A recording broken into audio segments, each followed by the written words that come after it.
Space എക്സിന്റെ Starship പ്രോഗ്രാമിന് വീണ്ടും തിരിച്ചടി. ചൊവ്വാഴ്ച നടന്ന പരീക്ഷണ വിക്ഷേപണം പരാജയപ്പെടുകയും ബഹിരാകാശ പേടകം നിയന്ത്രണം വിട്ട് ചിന്നിച്ചിതറുകയും ചെയ്തു. തെക്കൻ ടെക്സാസിലെ സ്റ്റാർ ബേസിൽ നിന്നായിരുന്നു 9ാമത്തെ വിക്ഷേപണം.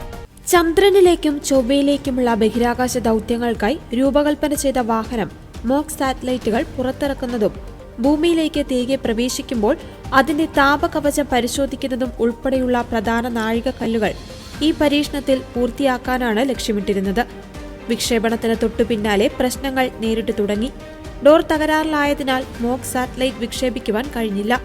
പേലോഡ് ഡോർ പൂർണ്ണമായി തുറക്കാൻ സാധിക്കാതെ വന്നതായിരുന്നു ആദ്യത്തെ പ്രശ്നം. ഇതോടെ 8 മോക്ക് സ്റ്റാർലിങ്ക് ഉപഗ്രഹങ്ങൾ പുറത്തിറക്കാനായില്ല. അതിനിടെ ബഹിരാകാശ പേടകം കറങ്ങാൻ തുടങ്ങി.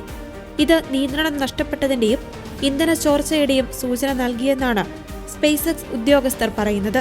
തത്സമയ സംപ്രേഷണത്തിനിടെ സ്പേസ് എക്സ് കമന്റേറ്റർ തന്നെ ഇത് സംബന്ധിച്ച സൂചനകൾ നൽകി.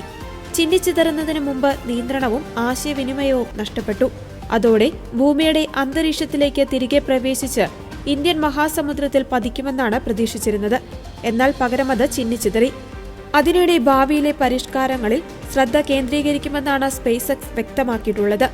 അടുത്ത ദൗത്യത്തിന് തയ്യാറെടുക്കുവാൻ ഫ്ലൈറ്റ് ഡാറ്റ വിശകലനം ചെയ്യുമെന്ന് കമ്പനി അറിയിച്ചു.